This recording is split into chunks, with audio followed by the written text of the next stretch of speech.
Twitter पर 100 रुपए में पेट्रोल के मीम शेयर किए जा रहे हैं। सरकार समर्थक लोग इसे देश के हित में बता रहे हैं।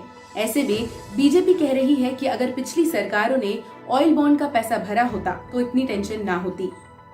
नमस्कार, मैं हूं वैशाली ब्रह्मे और आप देख रहे हैं द कंटेंट। उनका ये भी कहना है कि वो सारा पैसा चुकाने के चक्कर में ही तेल महंगा हो गया है। क्या ये बात सच है? ये ऑयल बॉन्ड क्या है जिस पर इतनी मारामारी हो रही है? आइए ये सब जानते हैं तफसील से।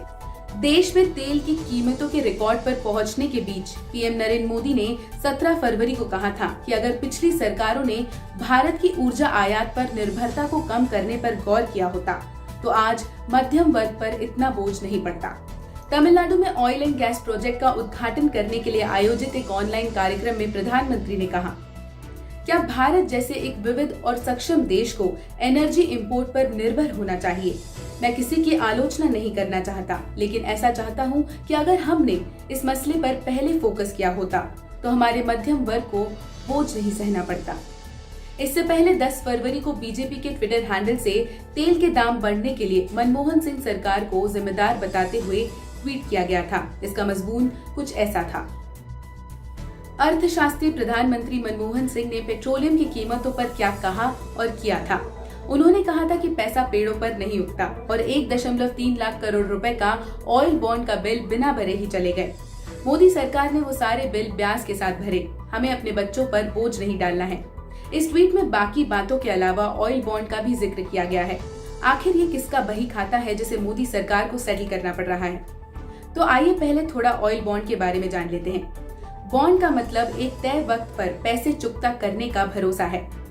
आप इसे एक किस्से से समझिए। रिजर्व बैंक के नियमों के अनुसार सरकार कंपनियों को स्पेशल बॉन्ड इशू कर सकती है। मतलब अगर सरकार चाहे तो नकद पेमेंट की जगह पर किसी कंपनी को बॉन्ड में पेमेंट कर सकती है। इससे सरकार को फायदा ये होगा कि उसे अपनी जेब से कैश नहीं देना होगा। इससे राजकोषीय घाटा भी कंट्रोल रहेगा।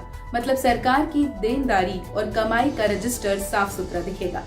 इसका एक राजनीतिक फायदा ये भी था कि अभी काम चल रहा है, बाद में सरकार रहे या ना रहे, जो सरकार आएगी वो देखेगी। सरकार ने ऑयल बॉन्ड को साल 2005 में शुरू किया था। उसने ऑयल बॉन्ड मार्केट कंपनियों को बॉन्ड के तौर पर भुगतान करना शुरू किया था। इन बॉन्ड्स को एक निश्चित अवधि के लिए इशू किया गया था। ऑयल कंपनियों को इस बात की आजादी थी कि वे अवधि के बीच इन बॉन्ड्स को बैंक या इंश्योरेंस कंपनी आदि को बेच सकते हैं।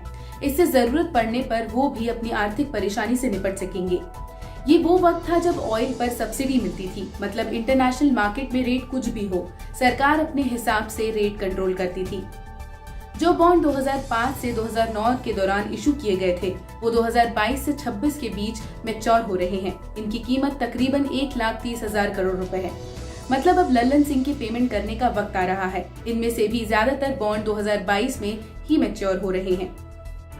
मोदी सरकार को अपने पहले कार्यकाल यानी मई 2014 से 19 के बीच 2 बार बॉन्ड की रकम भरने की नौबत आई है। ये दोनों ही सेट 2015 में मैच्योर हुए थे। इनकी कीमत 3500 करोड़ रुपए है। ये बात सरकार ने राज्यसभा में बताई थी। इस देनदारी को 2019 से 20 के बजट की रसीद में भी देखा जा सकता है।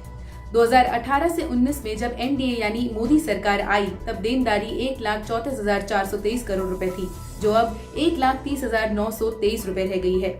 इससे साफ पता चलता है कि एनडीए सरकार ने 3500 करोड़ रुपए और ब्याज का भुगतान किया है।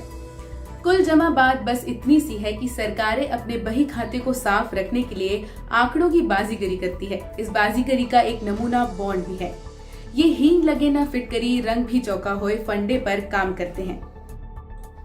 ये खबर आज यहीं तक। आपका बहुत बहुत शुक्रिया हमारी इस वीडियो को देखने के लिए। अगर आपके पास इस खबर से जुड़ी कोई भी जानकारी है और आप हमसे साझा करना चाहते हैं तो नीचे दिए गए कमेंट बॉक्स पर जरूर लिखें और साथ ही हमारे फेसबुक पेज और यूट्यूब चैनल को फॉलो और सब्सक्राइब करना ना भूलें।